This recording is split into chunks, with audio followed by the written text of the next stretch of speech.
शरीर की दूसरी धातु रक्त धातु है। शरीर की दूसरी धातु रक्त धातु है। रस धातु की उत्तर धातु रक्त धातु है। आहार रस से बनने वाली पहली धातु रस धातु है। रस धातु की उत्तर धातु रक्त धातु है। रक्त धातु की उत्तर धातु मांस धातु है। एक लाइन हो गई, सातों धातु में चलेगी। ठीक है। इसके बाद रस धातु के सूक्ष्म सार अंश से, रस धातु के सूक्ष्म सार अंश से, जब सार और पित्त का विभाजन हुआ था, स्थूल और सूक्ष्म दो भाग बने थे। स्थूल भाग रस धातु था, सूक्ष्म भाग से उपधातु और उत्तर धातु बननी थी। सूक्ष्म भाग में धातु सम अंश पाए जा रहे थे, जिनसे जो है उत्तर धातु की उत्पत्ति होनी थी, और उसी धातु सम अंश से रक्त धातु उत्पन्न होता है। यानी कि रस धातु के सूक्ष्म सार अंश से रक्त धातु की उत्पत्ति होती है। पहला। दूसरा इसका उत्पत्ति, रस धातु जब यकृत और पीलिया में जाती है, यकृत लीवर, पीलिया स्प्लीन, रस धातु जब यकृत और पीलिया में जाती है, रस धातु यकृत और पीलिया में जाती है, वहां पर रंजक पित्त पाया जाता है। वहां पर रंजक पित्त पाया जाता है। कौन सा पित्त? रंजक। रंजन का मतलब होना है डाई करना, कलरिंग करना। किसी चीज पे अगर तुम डाई कर रहे हो, कलर कर रहे हो, तो उसे रंजन कहते हैं। रंजन करने वाला पित्त रंजक पित्त कहा जाता है। रंजन करने वाला पित्त रंजक पित्त कहा जाता है। रस धातु जब यकृत और पीलिया में जाती है, रस धातु जा रही है, रस धातु जा रही है। कौन सी रस धातु जा रही है? अस्थायी जाएगी। ठीक है। जब रस धातु यकृत और पीलिया में जाती है, तो वहां पर रंजक पित्त पाया जाता है, जिसका काम है रंजन करना। वो इस रस को जो है रंजित करके, इसका रंजन करके जो है रक्त की संज्ञा दिलवाता है, रक्त बनाता है, लाल वर्ण को प्रदान करता है। समझ में आया? इसके बाद रक्त धातु के पर्याय हैं लोहित, रुधिर और शोणित। ठीक है। लोहित, रुधिर, शोणित। जो आपकी रक्त धातु है, यह सिराओं के द्वारा सर्व शरीर में बहाई जाती है। बहुत सारे लोगों को डाउट यह आता है कि धमनी आर्टरीज हैं, वेन सिरा हैं, तो रक्त को सिरा क्यों वहन कर रही है? आर्टरी और वेन का कॉन्सेप्ट मॉडर्न का है। धमनी, सिरा और स्रोतस, ये तीनों आयुर्वेद में वो स्थान है जहां से कोई पर्टिकुलर चीज एक स्थान से दूसरे स्थान को गमन करती है। ये वो पासेज है जहां से एक चीज दूसरे स्थान को गमन करती है। धमनियों में रस जा रहा था, सिरा में ये जा रहा है रक्त। समझे? तो इसलिए टर्मिनोलॉजी में मत फंसना। रक्त को पूरे शरीर में सिरा के द्वारा वहन किया जाता है। इसमें मुख्य काम कौन करेगी? व्यान वायु। कौन काम करेगी? व्यान वायु। सिरा के द्वारा रक्त धातु संपूर्ण शरीर में लेके जाई जाती है। रक्त के स्वरूप, जो आपका शुद्ध रक्त है, वो कैसा दिखता है? पहला, तपनीय। तपनीय का अर्थ है तपा हुआ। जो चीज लाल हो जाती है, लोहा लाल हो जाता है, तपा लोहा कैसा हो जाता है? लाल वर्ण, रक्त वर्ण का। ठीक है। तपनीय। दूसरा, इंद्रगोप, एक औषधि है, रक्त वर्ण की होती है, लाल रंग की। लाल कमल और गुंजाफल, इनके समान दिखता है शुद्ध रक्त। गुंजाफल रक्ति को कहते हैं। अब रक्त के कार्य क्या हैं? कोई भी धातु है, धातु और उपधातु में एक अंतर होता है। आपका जो धातु होती है वो धारण और पोषण करती है, और जो आपकी उपधातु होती है वो सिर्फ धारण कर सकती है, पोषण नहीं करती। धारण कर सकती है, धारण मतलब ग्रोथ करवा सकती है, न्यूरिशमेंट नहीं दे सकती। न्यूरिशमेंट सिर्फ धातु दे सकती है। ये दोनों काम यदि कोई चीज कर रही है तो वो धातु है। उपधातु अलग इसलिए कही गई है क्योंकि वे पोषण नहीं कर पाती हैं। ठीक है, तो रक्त के कार्य क्या है? पहला, ये धारण व पोषण करता है। इसको तुम सातों की सातों धातु में लिख सकते हो। धारण व पोषण सबका कार्य है, जितनी भी धातु है सब में आ सकता है। शरीर का धारण व पोषण करना रक्त का कार्य है। दूसरा, हमारे आचार्य सुश्रुत ने यह कहा है कि भैया इसकी यत्न पूर्वक पूरा प्रयास करो कि रक्षा कर सको, व्यर्थ में अपना रक्त मत बहाओ। रक्त से ही जीवित है व्यक्ति, रक्त से ही जीवित है व्यक्ति। जिस व्यक्ति के अंदर शुद्ध रक्त पाया जाएगा, जो व्यक्ति रक्तसार पुरुष होगा, उसमें क्या लक्षण मिलेंगे? सबसे पहले उसका वर्ण प्रसन्न होगा, चेहरा खिला खिला। इंद्रियां स्वस्थ होंगी, इंद्रियों से ज्ञान इंद्रिय को ग्रहण करो। शुद्ध है ना? हाँ, विशुद्ध नहीं, शुद्ध। ठीक है, इंद्रियां स्वस्थ होंगी, अपने अर्थों को अच्छे से ग्रहण कर पाएंगी, ज्ञान इंद्रिय। जठर अग्नि मजबूत होगी, प्रबल होगी, क्योंकि रक्त जो है अग्नि प्रधान है। रक्त जो है अग्नि प्रधान है। यदि रक्त अपने सम प्रमाण में पाया जाएगा तो वो जठर अग्नि को भी सम रखेगा। जठर अग्नि यदि बिगड़ती है तो वो रक्त को भी बिगाड़ देगी। आपस में कोरिलेटेड है। ये ही कोरिलेशन पित्त और रक्त के बीच में चलता है। समझ गए? इसके बाद आ गया मल मूत्र के वेग सही से आएंगे उस व्यक्ति को। तो वो जो जठर अग्नि है तो उसमें पित्त तो रहता है ना? जठर अग्नि में पाचक पित्त होता है, और पाचक पित्त के अंदर जो उष्णता होती है उसे अग्नि कहते हैं। पाचक पित्त और अग्नि अलग अलग हैं। पित्त अग्नि नहीं है। पित्त और अग्नि दोनों अलग हैं। पित्त है वो द्रवीभूत, जैसे ये पानी। जो जल है, जो जलीय अंश है, उसे पित्त कहोगे। वो अलग अलग कलर्स का हो सकता है। और अग्नि वो है जो उसके अंदर का संताप है, जो उसके अंदर का टेम्परेचर है, वो अग्नि है। पित्त और अग्नि एक साथ रहते हैं पर एक नहीं है। अग्नि कम होती है, पित्त कम नहीं होता है। अग्नि मंद पड़ गई ये कहते हैं, पाचक पित्त कम हो गया ये नहीं कहते। समझ गए? इसके बाद आ गया आपका मलमूत्र के वेग जो है सही प्रकार से आएंगे, और जो वो व्यक्ति है वो पुष्टि व बलयुक्त होगा। शरीर उसका एकदम दृढ़ स्थिर बढ़िया, पुष्टि और बलयुक्त, बलवान। कौन? जो रक्तसार पुरुष होगा। इसके बाद आ गया अंजलि प्रमाण। 8 अंजलि पाया जाता है। 8 अंजलि, 8 अंजलि। ठीक है। स्थान यकृत, पीलिया और रक्तवाही धमनी। ठीक है, अब देखो धमनी आ गई, वहां पे सिरा था।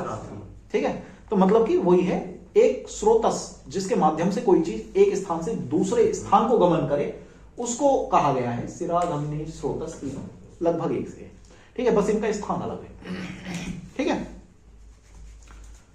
क्या स्थान है रक्त का? यकृत, पीलिया और रक्तवाही धमनी, जिनमें रक्त बह रहा है वे धमनी। ठीक है, यकृत में बनता है, पीलिया में बनता है, और रक्तवाही धमनी जिनमें बह रहा है। 3 ही जगह पाया जाएगा रक्त। इसके बाद किस पुरुष में जो है शुद्ध रक्त उत्पन्न होता है? पहला, जो व्यक्ति देश, काल, देश मतलब स्थान, जिस स्थान पे वो रह रहा है। देश का मतलब भारत, इंग्लैंड, यूक्रेन, रशिया नहीं है। देश का मतलब है आप ठंडे देश में रह रहे हो, उष्ण देश में रह रहे हो, आप उत्तर भारत में रह रहे हो, दक्षिण भारत में रह रहे हो, आप पूर्व भारत में रह रहे हो, पश्चिम भारत में रह रहे हो। जो स्थान आपका है, जिस स्थान पर आप रह रहे हो, अलग अलग स्थान में, अलग अलग ऋतु में, अलग अलग धान, अलग अलग जो आपके आहार हैं वे साथ में होते हैं, वे शरीर को पोषण देते हैं, उत्पन्न होते हैं।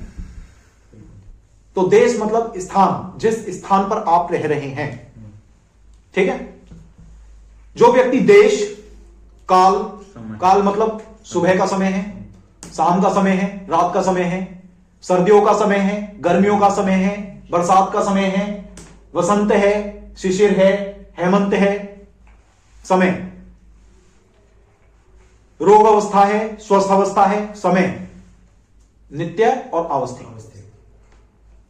सात्म्यता, आपके शरीर को क्या सूट कर रहा है। यदि दूध को पी के आप उल्टी कर रहे हैं तो वो आपके लिए साथ में नहीं है, इवन वो हितकारी है, आप उसको अहित आहार नहीं कह सकते, पर आपको सूट नहीं कर रहा तो वो आपके लिए असात में है, आपके लिए वह साथ में नहीं है। जो व्यक्ति देश, काल, सात्म्यता, मात्रा, आपकी भूख 4 रोटी की है, यदि आप 8 खाएंगे तो बीमारी को पाएंगे, आपकी अग्नि पे असर पड़ेगा, आपकी शरीर में धातुओं की उत्पन्नता में विषमता आएगी। जो व्यक्ति देश, काल, सात्म्यता, मात्रा आदि का ध्यान कर शास्त्रोक्त विधि, हमारे शास्त्र में जिस प्रकार से भोजन ग्रहण करने के लिए कहा गया है, अष्ट आहार विधि विशेषायतन के अनुसार भोजन को ग्रहण करता है, उस व्यक्ति के शरीर में शुद्ध रक्त की उत्पत्ति होती है। समझ में आया? नहीं आया मैं तस्वीर बोल दूंगा, ठीक है। जो व्यक्ति देश, काल, सात्म्यता और आपका मात्रा आदि का ध्यान कर शास्त्रों के अनुसार शास्त्रोक्त विधि से आहार को ग्रहण करता है, उसमें शुद्ध रक्त पाया जाता है, उसमें शुद्ध रक्त पाया जाता है या उत्पन्न होता है। शास्त्रोक्त विधि, आहार, अष्ट विधि विशेषायता। कॉन्सेप्ट को रिलेट करो, कोरिलेट नहीं करोगे फंस जाओगे। रक्त का पंच भौतिकत्व। रक्त पंच भौतिक है, सभी धातुएं पंच भौतिक हैं, पंच महाभूतों से सब जो है उत्पन्न हुई है। रक्त में पृथ्वी जो है उसकी गंध को दर्शाता है। पृथ्वी का गुण क्या है, किस तन्मात्रा से बना है, गंध से ना, गंध तन्मात्रा से पृथ्वी महाभूत उत्पन्न होता है। तो पृथ्वी महाभूत की साधर्मता रक्त में उसकी गंध से है। रक्त की अपनी एक गंध होती है। वायु, उसमें होने वाला स्पंदन, पल्पेशन, नब्ज करते हो ना, हार्ट तो यहां है, आपका जो आपका पोटेंशियल है वो तो यहां हो रही है। कौन सी नोड होती है वे दोनों, इलेक्ट्रिकल पोटेंशियल यहां पे है ना, यहां क्यों धड़क रहा है, रक्त का स्पंदन, पल्पेशन जो रक्त में होती है। जहां जहां रक्त होगा वहां वहां आप हाथ लगा के देखना, स्पंदन होगा। अलग अलग जगहों पे चेक किया जाता है, यहां कर लेना, यहां कर लेना, यहां कर लेना, यहां कर लेना, यहां कर लेना। आंखों में भी होता है, कभी गौर करना, हर जगह जहां जहां रक्त जाएगा, स्पंदन यानी उसमें पल्पेशन। ठीक, किसका गुण है, वायु का। स्पंदन वायु का गुण क्यों है, तत्र रूक्षो लघु शीता खर सूक्ष्म चलो अनिल, चलो अनिल, चलो अनिल, चलो चलो चल चल चल, मूवमेंट, स्पंदन। रक्त में वायु के समदर्शी क्या है, समदर्शी है, उसमें स्पंदन, उसका स्पंदन। इसके बाद उसमें आकाश, रक्त यदि गुरु होता क्या उसका संवहन करना व्यान वायु के लिए संभव था, नहीं। उसके भीतर जो लघुता है वो उसके भीतर के आकाश को दर्शाती है, भारीपन। जब ही तो सब सारे शरीर में जा रहा है, पतली से पतली जो आर्टरी और वेन है उनमें जा पा रहा है। अग्नि महाभूत प्रधान होता है, अग्नि खुद भी एक लघु महाभूत है।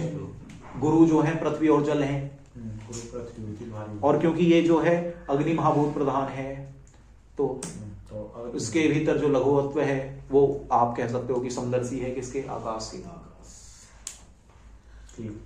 ठीक है। अग्नि, इसके अंदर जो राग है, इसके भीतर जो ताप है, जो इसकी लालिमा है, वो इसकी अग्नि है। अग्नि के बाद ही लोहा लाल हुआ ना, ताप को पाया जब ही तो यकृत पीलिया से ये रक्त हो गया, गया तो रस था। वैद्य यज्ञदत्त शर्मा में आया तो मित्तल था, डॉक्टर हर्ष मित्तल कैसे निकल के गया, बदलाव आए ना। स्वरूप में बदलाव। जल महाभूत उसका द्रवत्व, जो उसमें लिक्विडिटी है वो उसका जल महाभूत के समदर्शी गुण है। रक्त क्षय होने पे जो त्वक है वो कठिन हो जाती है, टाइट टाइट, ठीक है, मृदु नहीं होगी। जैसे ये है, मृदु है, मेरा रक्त बहुत बढ़िया भाई। रक्त क्षय होगा ये कठिन हो जाएगी, मुश्किल हो जाएगा।